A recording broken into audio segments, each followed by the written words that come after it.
Dear friends, मेरा नाम सुभाष चौधरी है और मैं भारत का एक सामान्य नागरिक हूँ।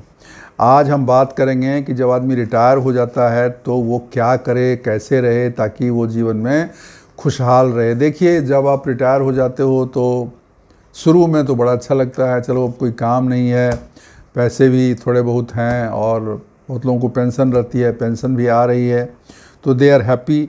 लेकिन धीरे धीरे 4-6 महीने के बाद, साल भर के बाद एक बोरियत शुरू हो जाती है। वही सुबह में उठना, वही बाथरूम से आके चाय पीना, टीवी देखना, घर में पड़े रहना, फिर खाना खाना, फिर आप सो जाना, फिर आफ्टरनून में शाम में चाय पीना, बातें करना, टीवी देखना और फिर रात में सो जाना। ये इतना बोरिंग हो जाता है, इतना बोरिंग रूटीन हो जाता है कि आप धीरे धीरे थक जाते हो, परेशान हो जाते हो और फिर आपको लगता है कि मैं क्या करूं। अब बाहर नहीं जाते हो बिकॉज आपको बाहर का काम नहीं है। शरीर भी थोड़ा बूढ़ा हो गया तो आपको आलस भी लगता है कहीं जाने के लिए, क्योंकि जब आदमी नौकरी में या किसी व्यवसाय में रहता है तो उसको बाहर जाना मजबूरी रहती है। नौकरी पे जाना है तो उसको जाके पहुंचना है टाइम पर, तो उसको लिए जाना ही पड़ता है। कोई अगर व्यापार कर रहा था तो वहाँ पे उसको देखना ही पड़ेगा, नहीं तो बिज़नेस नहीं चलेगा। लेकिन अभी तो कुछ है नहीं ऐसा, कुछ कोई मजबूरी है नहीं, तो धीरे धीरे क्या होता है, आप आलसी हो जाते हो, आप बाहर भी नहीं निकलते हो, टहलने भी नहीं जाते हो, कोई आपको फ़ोन भी नहीं करता है बिकॉज आप रिटायर्ड हो गए हो तो उनको आपकी ज़रूरत नहीं है। आप बहुत ज़्यादा यूज़फुल आदमी नहीं रहे किसी तरह का हेल्प करने के लिए, तो आपके पास फ़ोन भी कम हो जाएगा आना जाना, और मिलने वाले भी कम हो जाएंगे। अरे रिटायर्ड आदमी है, क्या करें, जाके पकाएगा वो। तो ये जो तकलीफ़ है ये आपको तुरंत नहीं समझ में आता है, साल भर के बाद शुरू हो जाता है। तो हमें क्या करना चाहिए? फिर ये जीवन जो एक बोझ लगने लगता है, जो एक आनंदपूर्ण जीवन होना चाहिए था, वो जीवन में एक बोझ जैसा लगता है, भारीपन आ जाता है। तो आज हम बात करेंगे कि हमें क्या करना चाहिए कि जीवन बोझ न रहे और हम हमेशा खुश रहें, प्रसन्न रहें। तो ऐसे बुज़ुर्गों के लिए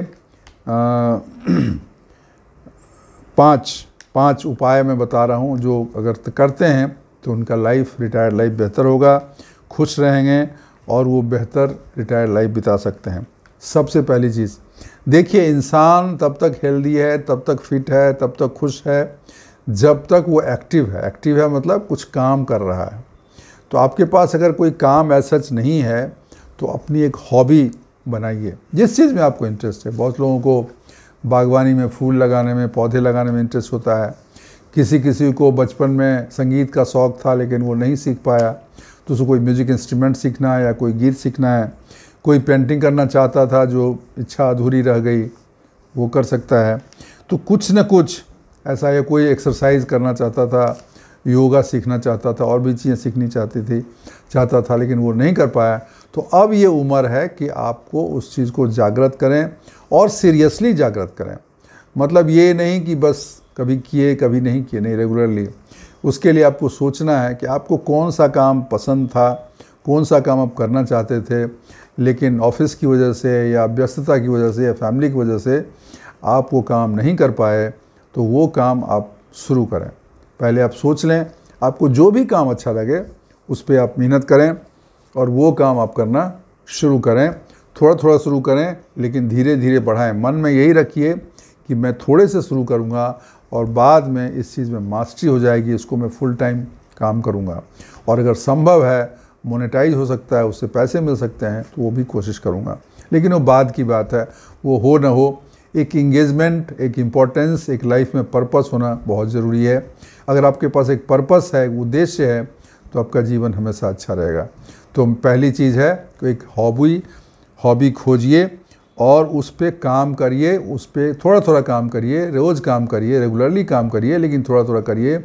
और जैसे जैसे आपको मन लगने लगेगा फिर आप उसमें आगे बढ़ेंगे, तो आपकी जो बोरियत है वो कम हो जाएगी, आपकी एक्टिविटीज़ रहेगी, आपके शरीर में मूवमेंट होगा, चलना फिरना, घूमना फिरना भी होगा और जीवनी शक्ति आपकी बढ़ेगी, आपको बेहतर महसूस होगा। तो पहली चीज़ हो गई। दूसरी चीज़ है जो बहुत लोग करते हैं, वो है ट्रैवलिंग। मतलब ठीक है, अभी 60 के ऊपर हो गए, 60 के हो गए, बहुत ट्रैवल नहीं कर सकते हैं, लेकिन छोटी छोटी जगहें, जैसे मान लीजिए 100-200 किलोमीटर के अंदर कभी किसी मंदिर में चले गए, कभी किसी आश्रम में चले गए, कभी किसी दर्शनीय स्थान पे चले गए, वहाँ जाके थोड़ा 1-2 दिन का ट्रिप लगाया, घूम फिर के आ गए, वहाँ थोड़ा फ्रेश हो गया। नई जगहों को देखते हैं तो एक आपको एक यादें बनती हैं। When you visit some new place तो एक मेमोरी बनती है, फिर वो चीज़ें ध्यान में आती हैं, आप फिर फ़ोटो खींचते हो, फिर आते हो उसको देखते हो, आपको याद करते हो कहाँ गए थे, क्या किया था। और अगर आप ये रेगुलर बेसिस के पे करते हो तो ये भी आपके ज़िंदगी में जो एक ठहराव है, जो एक बोरियत है, इसको काफ़ी हद तक कम करता है। मैं बहुत सारे लोगों को जानता हूँ जो ट्रैवलिंग तो करते हैं, रिटायरमेंट होने के बाद वो ट्रैवलिंग करते हैं, लेकिन मैंने ये देखा है कि वो ट्रैवलिंग शुरू में तो करते हैं, 2-4 साल बाद में वो स्लो पड़ जाते हैं। ऐसा नहीं करना है, थोड़ा करना है बट रेगुलरली करना है। ऐसी जगह ना जाइए जिसमें आपको रिस्क लगे, लेकिन छोटा मोटा विजिट, छोटा मोटा घूमने फिरने का काम रेगुलर करते रहना चाहिए। ये आपको एक इंगेजमेंट रहेगा और आपको बोरियत दूर करेगा, और आप नई जगह जब देखते हो तो उससे यादें बनती हैं। ज़िंदगी क्या है, यादों का ही मेला तो है। आप जब पुराना बचपन से अभी तक का समय ध्यान में लाते हो तो क्या होता है, वहाँ गए थे, वहाँ गए थे, ये हुआ था, उससे मिले थे, ये बात हुई थी। वो all things are incidents and places. वो जगह, वो लोग और वो बातें, यही तो जीवन है। तो जब आप बहुत जगह जाते हो तो आपकी मेमोरी बनती हैं, उसका याददाश्त बनता है, उसकी वो घटनाएं आपके जीवन में आती हैं और उस पर फिर आप डिस्कस करते हो। तो अगर मान लीजिए 12 महीने में 8-10 जगह भी गए साल में, तो आप सोचिए कितनी जगह का आपको नया अनुभव हुआ। वहाँ की भाषा, वहाँ का खाना, वहाँ का रहना, सब चीज़ों का आप आनंद उठाते हो। तो एक दूसरा उपाय है जो आपको करना चाहिए। तीसरी चीज़ है जो बहुत इम्पोर्टेंट है कि इंसान को सीखना बंद नहीं करना चाहिए। बहुत लोग लर्निंग छोड़ देते, अब मैं नहीं कुछ सीखता हूँ, अब मुझे कुछ सीखना नहीं है, अभी मैं बूढ़ा हो गया, मैं कुछ नहीं करूँगा। ये बहुत गलत स्टेटमेंट है और ये बहुत गलत सोच है। ओल्ड हो इसका मतलब नहीं कि बोल्ड हो गए। ओल्ड हो गए मतलब आप अभी खिलाड़ी हो, आप बोल्ड हो के पेविलियन में नहीं गए हो, आप रिटायर्ड हो लेकिन टायर्ड नहीं हो। ये चीज़ ध्यान में रखना चाहिए। तो सीखना कभी नहीं बंद करना चाहिए। अभी बहुत लोगों को पुराना डब्बा फ़ोन यूज़ करते थे, अब उनको ये आ गया, नया स्मार्टफोन आ गया, तो अरे यार मुझे तो समझ में नहीं आता। उसको सीखिए, आपके बच्चे आपको सिखा देंगे, उसमें क्या कुछ संभव है उसको देखिए। जैसे मान लीजिए किसी को म्यूज़िक का शौक़ है, उसको सीखिए, लर्न करिए। बहुत लोगों को हमने देखा है कि ओल्ड एज में बहुत नई नई चीज़ें कर डालते हैं। किसी लोगों को मैराथन दौड़ने का रहता है, तो जब पूरे ज़िंदगी तो नहीं दौड़े, लेकिन 60 के बाद उन्होंने वॉक करना शुरू किया, रनिंग करना शुरू किया, और बाद में छोटा मैराथन, बड़ा मैराथन जो है वॉक होता है, जो जिसमें कंपटीशन होता है, 7 किलोमीटर का होता है, 14 किलोमीटर का होता है, 21 किलोमीटर का होता है, उसमें पार्टिसिपेट करते हैं। तो एक तो आपको एक फीलिंग होगी मैं कुछ कर रहा हूँ, आपकी अपनी इम्पोर्टेंस आपकी बढ़ेगी। फिर जहाँ आप जाते हो या कोई काम सीखते हो तो आपका इंटरेक्शन होता है, नए लोगों से मिलते हो, नई चीज़ें सीखते हो, तो उससे कॉन्फिडेंस आता है और ऐसा लगता है कि मैं ज़िंदा हूँ, मैं कुछ कर रहा हूँ, मैं कुछ सीख रहा हूँ, मेरी इम्पोर्टेंस है और मैं बेकार नहीं हूँ। ये मैं बेकार नहीं हूँ, ये फीलिंग बहुत इंपॉर्टेंट है, और इसको फीलिंग को लाने के लिए आपको कुछ ना कुछ तो सीखते रहना चाहिए। कोई कंप्यूटर सीख रहा है, कोई एआई सीख सकता है, कोई भाषा सीख सकते हैं, कोई संगीत सीख सकता है, कोई योगा सीख सकता है, कोई रनिंग की प्रैक्टिस कर सकता है। There are so many things in life that you can pursue and get successful. तो ये जब आप करते हैं तो आपके जीवन में एक उत्साह आता है और जो बोरियत है, जो एक खालीपन है, वो ख़त्म हो जाता है। तो ये आपको ज़रूर करना चाहिए। चौथी चीज़ बहुत इम्पोर्टेंट है, वो है कि समाज से जुड़े रहना।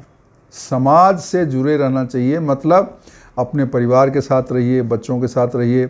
अगर बच्चे दूर हैं तब भी आपको फ़ोन करके या वीडियो कॉलिंग से उनसे कनेक्ट रहिए। आपके रिश्तेदार हैं, उनसे बात करिए, कभी मिलने चले जाइए या उनको बुला लीजिए। फिर जहाँ रहते हैं वहाँ पे अगल बगल जो भी दोस्त मित्र हैं, पड़ोसी हैं, उनसे बात करिए, उनसे थोड़ा गपशप रखिए। कुछ नहीं हो, बाहर अगर पार्क में घूमने जाते हैं, रोड पे टहलने जाते हैं, कोई मिल जाता है उससे नमस्ते करिए, उनसे बातें करिए, उनका हालचाल लीजिए। इस तरीके से आप सोशली कनेक्टेड रह सकते हो। इसमें आप ये भी कर सकते हैं, कोई सामुदायिक स्थल है, कम्युनिटी हॉल है, वहाँ पे कुछ काम होता है, वहाँ भी ज्वाइन करके आप अपनी सेवा दे सकते हैं। कोई धार्मिक स्थल है, वहाँ जाके आप अपनी सेवा दे सकते हैं, वहाँ पे जुड़ सकते हैं। या कोई ऐसा योगा ग्रुप है या कोई ऐसा सीनियर सिटीज़न ग्रुप है, उसको ज्वाइन करेंगे, हम नए नए लोग मिलेंगे, नए लोगों से बातें होंगी, तो आपका जुड़ाव जो है वो रहेगा। तो चाहे फैमिली मेम्बर्स हों, रिश्तेदार हों, या बाहरी लोग हों, या अड़ोसी हों, पड़ोसी हों, उनसे कनेक्शन रहना चाहिए। अगर कनेक्शन रहेगा तो आपकी लाइफ बेहतर रहेगी। आपको डिप्रेशन, एंग्जाइटी, इन बीमारियों से आप बचे रहते हो, और लाइफ में एक लाइवलीनेस होता है, एक उत्साह रहता है, एक जोश रहता है, वो आपकी ज़िंदगी को आगे बढ़ाता है। तो ये बहुत इंपॉर्टेंट चीज़ है जो आपको करना चाहिए। और पांचवी चीज़ है, थोड़ा फैमिली के साथ समय बिताइए, थोड़ा समय दीजिए, वाइफ के साथ थोड़ा घूमिए फिरिए, थोड़ा टहलिए। वाइफ नहीं है तो बच्चे हैं, पोते हैं, पोतियां हैं, लड़का है, उसके साथ भी थोड़ा समय बिताइए। ये बहुत ज़रूरी है जो आपको करना चाहिए। और एक और चीज़ मैं बोलूँगा, ज़िंदगी में एक पर्पस रखिए, चाहे हॉबी वाला पर्पस रखिए, जो आपने सीखना शुरू किया वो पर्पस रखिए। अभी जैसे मैंने बताया था कि आप एक हॉबी रख सकते हैं, दूसरा मैंने बताया था कि आप नई चीज़ सीख सकते हैं, या आप कोई नया उद्देश्य बना सकते हैं कि मुझे इस काम में अच्छा लगता है, इसमें मैं बड़ा मकाम हासिल करूंगा, मैं इसमें मेहनत करूंगा, मुझे ये चीज़ करना है और डेली बेसिस पे करना है, कंसिस्टेंटली करना है। तो जब ऐसा उद्देश्य आप लेके चलते हो तो फिर आपके जीवन में हैप्पीनेस आता है, क्योंकि वो व्यक्ति ज़्यादा दिन तक जिंदा रहता है, ज़्यादा स्वस्थ रहता है, ज़्यादा प्रसन्न रहता है, ज़्यादा हेल्दी रहता है ओल्ड एज में, जिसके पास अपने जीवन में एक पर्पस है, एक उद्देश्य है। तो दोस्तों, ये 5 चीज़ें आपको अपने जीवन में करनी चाहिए, और इसको करने से आपके जीवन में काफ़ी बदलाव आएगा। आप करके देखिए, आपको फ़र्क महसूस होगा और आपको लगेगा कि अब मैं ज़िंदा हूँ, मैं रिटायर्ड हूँ बट टायर्ड नहीं हूँ, मैं बोल्ड नहीं हुआ हूँ, मैं अभी भी रनिंग चल रहा है, मेरी बैटिंग चल रही है और मैं चलता रहूँगा, और चौके छक्के भी मारूँगा, कभी सिंगल भी लूँगा, लेकिन मैं हार मानने वाला नहीं हूँ। ये अप्रोच, ये पॉजिटिव एटीट्यूड लेके अगर आप चलते हैं तो रिटायर्ड होने के बाद भी आपके जीवन में कोई हैप्पीनेस की कमी नहीं रहेगी। आप फिट रहेंगे, हेल्दी रहेंगे और प्रसन्न रहेंगे। तो दोस्तों, वीडियो अगर अच्छी लगी हो तो उसको लाइक करिएगा, चैनल सब्सक्राइब नहीं किया है तो उसको ज़रूर सब्सक्राइब कर दीजिएगा, और अपने दोस्तों के साथ शेयर करिएगा, कमेंट ज़रूर डालिएगा। मैं सारे कमेंट्स पढ़ता हूँ, एंड मोस्टली मैं उन कमेंट्स का जवाब भी देता हूँ, आप देखेंगे। और कमेंट से मुझे ये भी पता लगता है कि आप क्या कर रहे हैं, आपके साथ एक कम्युनिकेशन रहता है, एक संवाद रहता है। संवाद रहना बहुत ज़रूरी है, कम्युनिकेट करना बहुत ज़रूरी है। मैं आप लोगों से मिलता नहीं हूँ, लेकिन मैसेज पढ़ते पढ़ते ऐसा लगता है कि आप सब हमारे दोस्त हैं, हमारे मित्र हैं, और मतलब चेहरा नहीं पता है लेकिन एक भावना तो जुड़ जाती है। तो इसको बनाए रखिए, कमेंट ज़रूर डालिए, आपके कमेंट्स का इंतज़ार करता हूँ। आज के लिए बस इतना ही। थैंक यू, शुक्रिया, धन्यवाद।